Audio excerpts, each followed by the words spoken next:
7वें दिन रात्रि में गोस्वामी तुलसीदास जी को भगवान शिव और मां भवानी ने दर्शन दिया और बाबा ने कहा, गोस्वामी जी आप श्री रामचरितमानस जी को संस्कृत में न लिखिए, गांव की भाषा में लिखिए।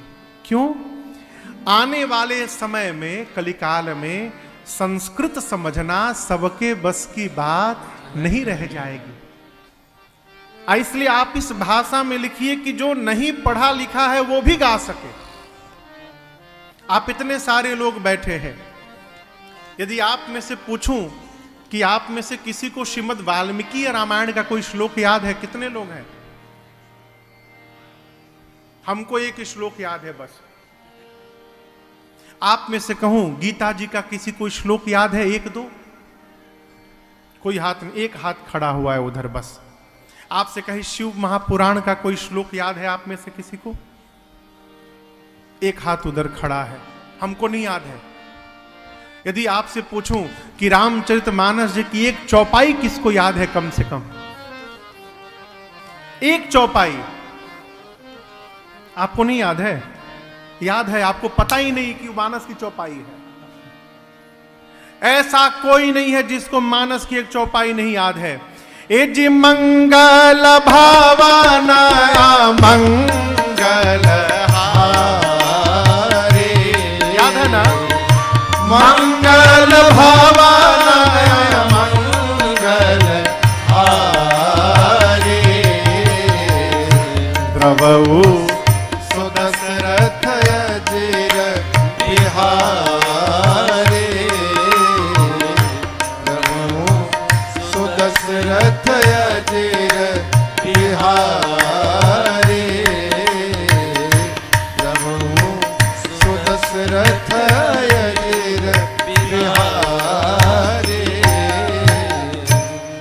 याद था ना? कैसे कह दिया नहीं याद है?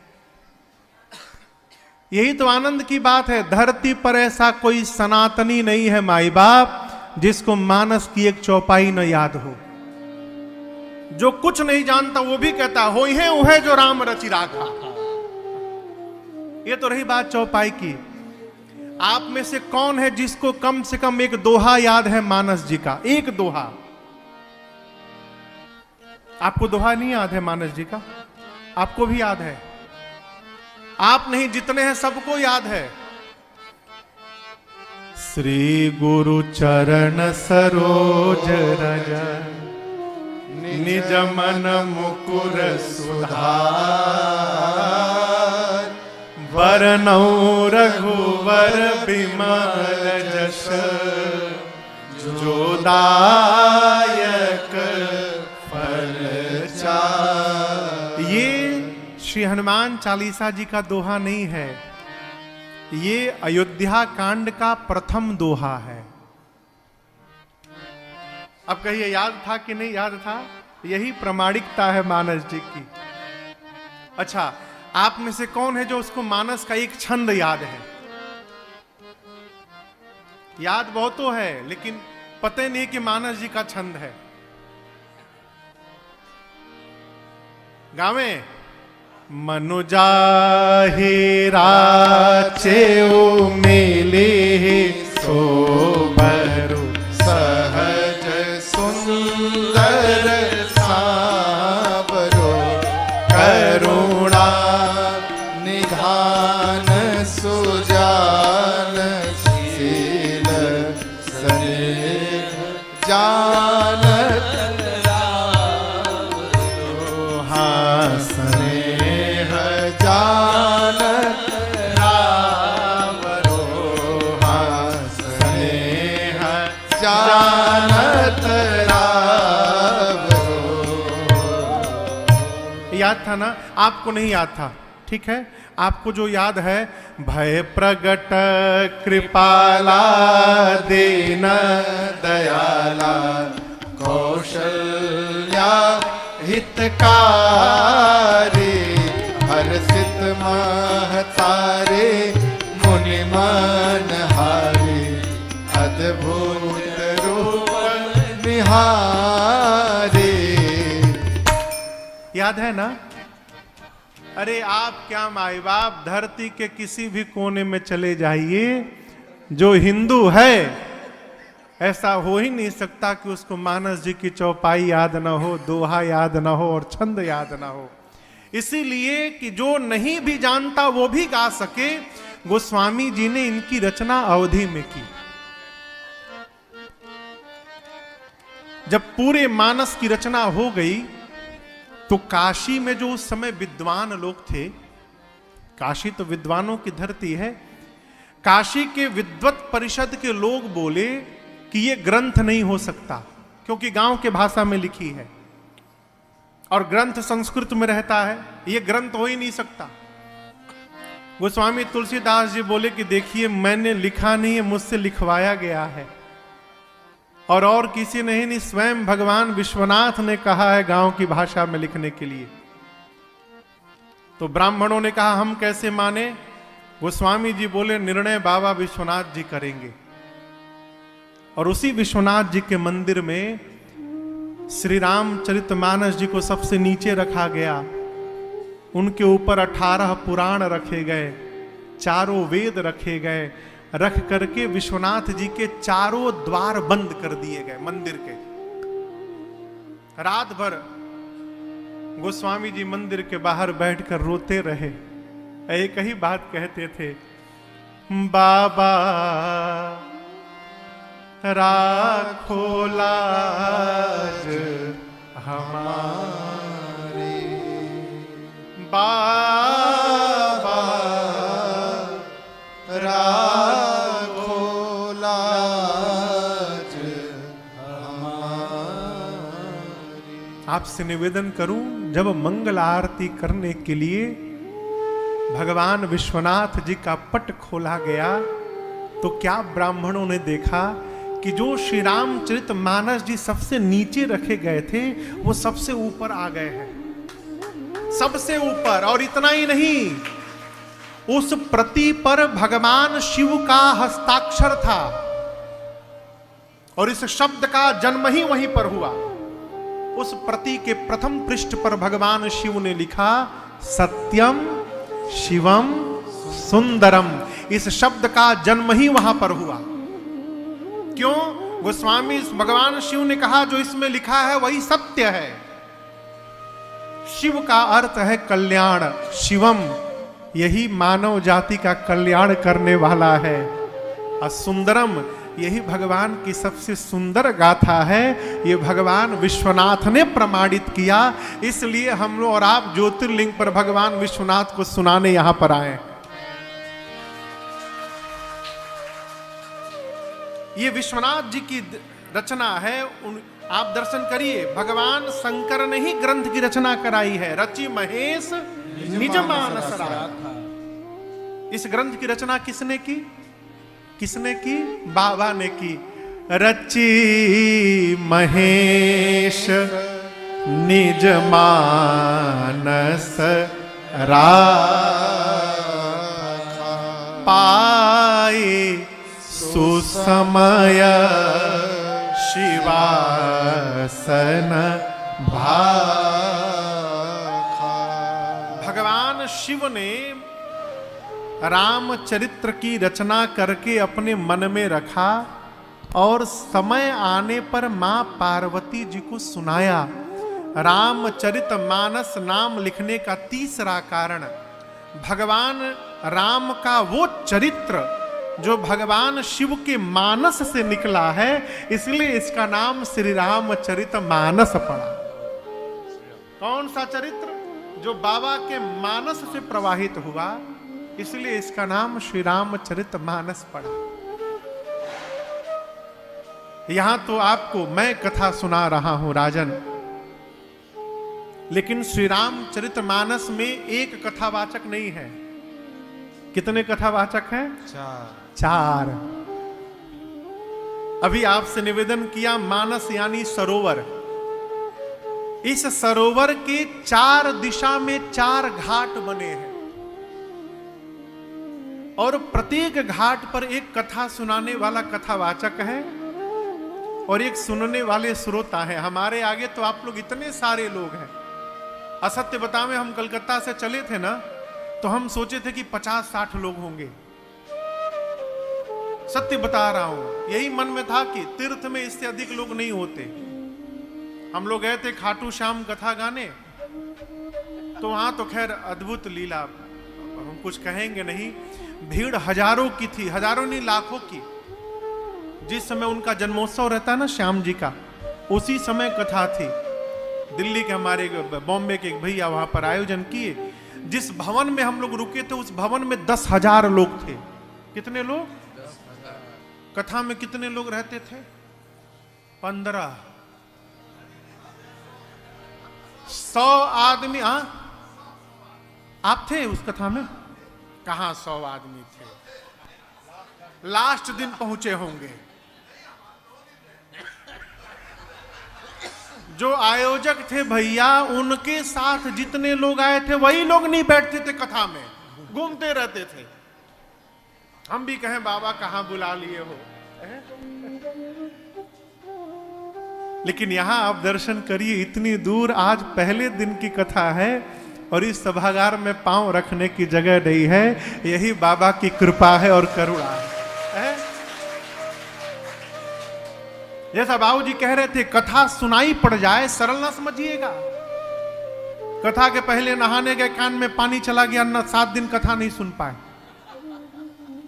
और उसके बाद पटाखा फटा, कान खुल गया। कथा में आने के बाद कथा श्रवण पड़ जाए, ये भगवान की कृपा है। अति हरि कृपा जाहि पर हो, अति हरि कृपा जाहि पर होई, पाव देई एहि मार्ग सोई, पाव देई एहि मार्ग सोई, आवत एहि सर अति कठिनाई, आवत एहि सर अति कठिनाई, राम कृपा बिनु आए न जाए, राम कृपा बिनु आए न जाए, राम कृपा बिनु आए न जाए, राम कृपा बिनु आए न जाए। यहां हम और आप आ गए हैं, यही हमारे पर भगवान की कृपा है। आवत एहि सर अति कठिनाई, बड़ी कठिनाई है। कितनी कठिनाई साहब? 24 घंटे ट्रेन लेट आई है। इन लोग की ट्रेन तो इटारसी से घूम गई, इटारसी से घूमी, फिर गई भुसावल, भुसावल से गई मनमाड़, मनमाड़ से गई पूना। आप दर्शन करिए। पुणे से फिर आई अहमदनगर, अहमदनगर से आई सोलापुर, सोलापुर से फिर रायचूर। अब रायचूर से सीधा बेंगलोर आना था, तो रायचूर से फिर घूम गई चेन्नई की तरफ, गई वेल्लोर के आगे, चेन्नई के पास, चेन्नई भी नहीं गई, उसके काटपाटी, काटपाटी से फिर उल्टा घूमी, और फिर कल सुबह 11 बजे बेंगलोर पहुंची। पूरी भारत की यात्रा करा गई। हाँ? आवत एहि सर अति कठिनाई, आगे सुनिए। राम कृपा बिनु आए न जाए, बिना भगवत कृपा के उपस्थिति होने वाली नहीं है। इस चौपाई को हम लोग थोड़ा बदल दिए हैं। आवत एहि सर अति कठिनाई, राम कृपा से जे आई न जाई। एक बार पहुंच जाइए। कई लोग आके भी कथा नहीं सुन पाए। हमारे कई परिचित पंजाब से कल आए, भगे भगे आए, बोले महाराज एक दिन की कथा सुनने को मिल जाए। कल तो कथा ही नहीं भाई। हम बोले भैया कल रुक जाओ। बोले महाराज टिकट हो गया है जाने का। आए भी, दर्शन हुआ, लेकिन कथा सुनने को नहीं मिली, वापस चले गए। हमारा आपका सौभाग्य, आए भी, रुक भी गए हैं। कई लोग आज जाने वाले थे, रुक गए, नहीं गए। कम से कम एक दिन की कथा सुन के जाएंगे। ये कृपा है। श्री रामचरितमानस जी के सरोवर में 4 दिशा में 4 घाट। सबसे पहले घाट का नाम है शरणागति घाट। क्या नाम है? क्यों कह रहा हूं आपसे, आप इसको समझिएगा। बड़े बड़े लोगों के मुख से मैंने सुना है कहते हुए कि गोस्वामी जी कह रहे हैं उमा कहो मैं अनुभव अपना, सत हरि भजन जगत सब सपना। ये गोस्वामी जी नहीं बोले हैं, बाबा ने कहा है, शिव जी ने। मानस को यदि समझना है तो ये जानने का प्रयास करिए कि कौन कह रहा है और किससे कह रहा है। गोस्वामी तुलसीदास जी ने मानस में बहुत कम कहा है, और जब जब गोस्वामी जी ने कहा है तो एक ही बात कहा है, महामंद मन सुख चहसी, ऐसे ही प्रभु ही बेसा। पूज्यपाद गोस्वामी तुलसीदास जी जब जब बोले हैं तो एक ही बात बोले हैं कि हे मूर्ख मन, हे मंदमती, भगवान की शरण में चल, भगवान की शरण में चल। गोस्वामी जी शरणागति घाट के वक्ता हैं। देखिए, आप मेरे से पहले भी कथा सुने होंगे, अनेक विद्वानों से, यहां भी सुन रहे हैं, इसके बाद भी सुनेंगे। लेकिन एक विषय पर अध्ययन करिएगा, सभी वक्ता इसी ग्रंथ के आश्रय में कथा गाते हैं, ठीक ना? लेकिन जितने कथावाचकों के सामने बैठकर आप सुनेंगे कथा, आपको भगवान की कथा उतने प्रकार की सुनाई पड़ती है। क्यों? ग्रंथ तो एक ही है, कथा भी वही है, फिर ये कथाएं बदल कैसे जाती हैं? इसलिए बदल जाती हैं कि कहने वाला वक्ता अपनी चेतना और अपने मति की स्थिति से ओतप्रोत होके आपको कथा सुनाता है। प्रेमी कथावाचक से कथा सुनिएगा तो प्रेम की कथा सुनाएगा, ज्ञानी से सुनिएगा तो ज्ञान की सुनाएगा, बैरागी से सुनिएगा तो विरक्त की कथा सुनाएगा, भाव वाले वक्ता से सुनिएगा तो भाव की कथा सुनाएगा। भगवान राम की कथा गोस्वामी जी गा रहे हैं। गोस्वामी जी शरणागति भाव के वक्ता हैं, इसलिए ये जिस घाट पर बैठे हैं उस घाट का नाम है शरणागति घाट। ये घाट है कहां? काशी जी का 80 घाट। अभी हम लोग गए थे कथा गाने, तो नाव पे बैठ के हम लोग दर्शन किए उस घाट का। उस खिड़की को भी देखे जिस खिड़की के अंदर बैठकर गोस्वामी जी मानस लिखते थे और गंगा जी को देखा करते थे। उस स्थान का भी दर्शन किया।